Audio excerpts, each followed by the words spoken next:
Programme होता है, जहां पे समाज की बात चल रही होती है, जहां हमारे अपने अधिकार की बात चल रही होती है, हम अपने घर से ही महिलाओं को लेकर नहीं आते हैं। तो क्या इसके लिए सिस्टम जिम्मेवार है या हम जिम्मेवार हैं? तो पहले मैं आप सबसे ये आग्रह करना चाहूंगी कि जब ऐसे प्रोग्राम के लिए निकलते हैं तो अपने घर से महिलाओं को लेकर निकलिए और उनको दिखाइए कि क्या है समाज, क्या है सिस्टम। जब उन्होंने अपने बचपन से, जब एक लड़की पैदा होती है, माँ बाप दबा के रखते हैं, सिखाते हैं, पढ़ने तक नहीं दिया करते थे। आज तो महिलाएं पढ़ रही हैं तो कुछ जानकारी उनको मिल रही है। तो पहले घर वाले उसको कहीं नहीं निकलने देते, शादी के बाद ससुराल वाले नहीं निकलने देते, पति उनको कहीं लेके नहीं जाएगा, तो वो क्या सीखेगी?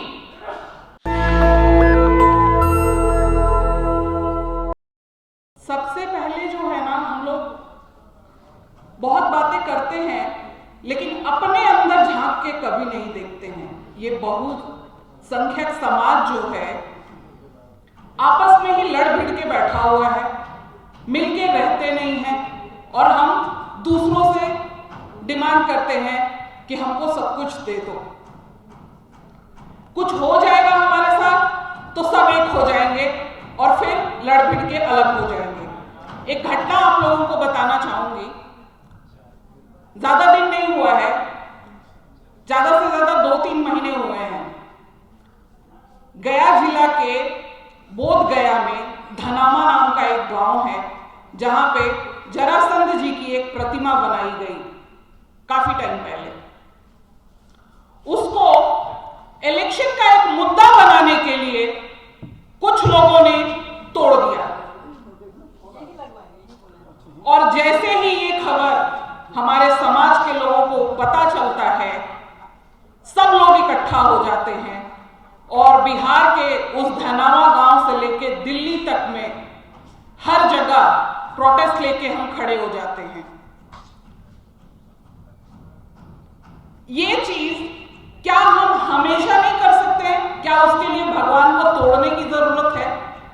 क्या हमारे जो क्षमा कीजिएगा मुझे, मैं भगवान बोल रही हूं, हम लोग जरासंध जी को भगवान ही अपना मानते हैं और हम उनको भगवान ही कहते हैं, तो वो हमारे भगवान ही हैं।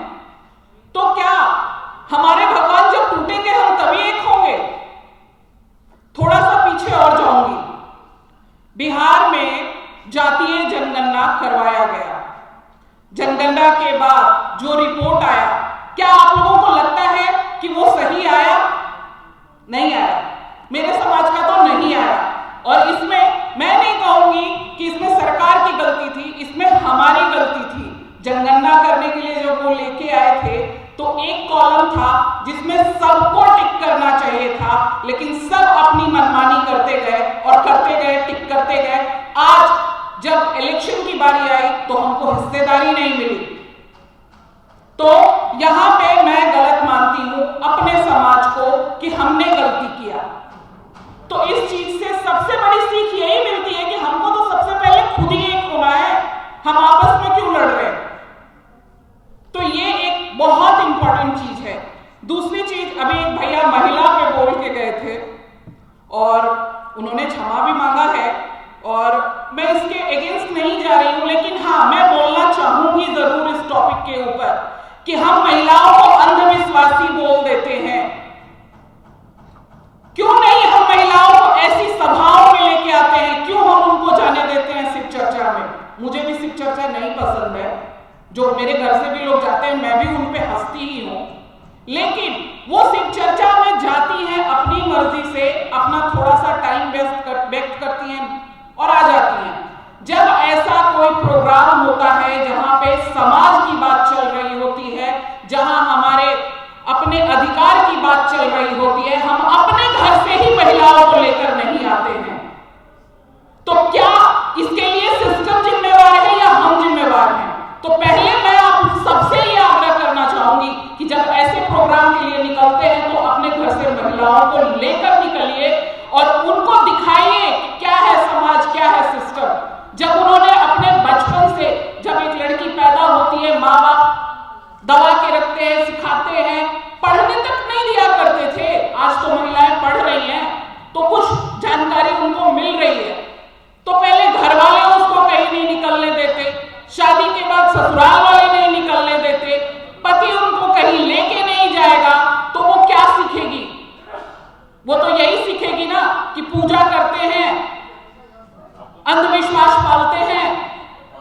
हम कब लेकर के निकलना शुरू करेंगे अपनी महिलाओं को? मुझे सच बता रही हूं, मुझे ऐसा एहसास था, मुझे ऐसा लगा था कि चलो हमारे समाज से कुछ महिलाएं निकली हैं, हमारे मीटिंग्स में थोड़ी कम महिलाएं होती हैं, लेकिन आज यहाँ पे एक समाज का नहीं, पूरा बहुसंख्यक समाज का मीटिंग है।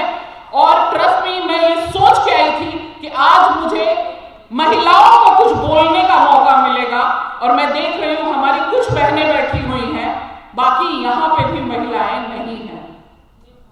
तो सबसे पहली अपील अपने इस बहुसंख्यक समाज से, अपने इस समाज से मैं यही करूंगी कि दूसरों को गाली देने से पहले, दूसरों को कुछ बोलने से पहले हम अपने अंदर झांकेंगे, और अगली कोई भी ऐसी मीटिंग होगी तो उसमें हम अपने घर की महिलाओं को लेकर आएंगे, और जब महिलाएं आएंगी, महिलाएं ये देखेंगी, तब महिलाएं इस चीज पे बात करेंगी, इस चर्चा में भाग लेंगी। बिहार में जब महिलाओं के ऊपर आरक्षण दिया गया 50%, उसमें क्या होता है? महिला, जहां पे महिला सीट है वहां महिलाओं को खड़ा कर दिया जाता है, और उसके बाद महिलाएं घर में रोटी बना रही होती हैं, उसमें भी शासन जाके पुरुष कर रहे होते हैं। क्यों? ये सवाल क्यों किया जा रहा है? ये चीज क्यों नहीं महिलाओं को आने दिया जा रहा है? आने देना चाहिए ना। उसके बाद हम कहेंगे कि हाँ, हमारे यहाँ की जो महिला है अंधविश्वास में जा रही है। जब हमने उनको मौका ही नहीं दिया तो वो अंधविश्वास में कैसे गई? अंधविश्वास में वो इसलिए जा रही है, उनके पास कोई काम ही नहीं है, घर का काम करना है, बच्चों को संभालना है, उसके बाद जो खाली टाइम है, जाहिर सी बात है उसमें वो जाकर के पूजा पाठ करेंगी। याद है कोरोना का वो दिन जब पढ़े लिखे से लेकर के अनपढ़ सब थाली बजा रहे थे?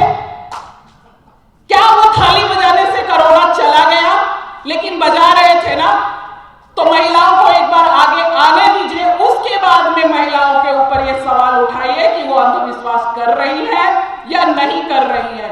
और मेरा एक ही मानना है कि जब जातीय जनगणना की बात करते हैं तो सबसे पहले हर संगठन को एक अच्छी सी, आप इसको मान सकते हैं, एक मीटिंग बुला करके जनगणना से पहले ये तय करना चाहिए कि हम सबको अपना एक चुन लेना है और उसी कॉलम में जाकर के अपना टिक लगाना है, ताकि हम सब उभर के आ सके, जो कि लास्ट जातीय जनगणना में नहीं हो पाया।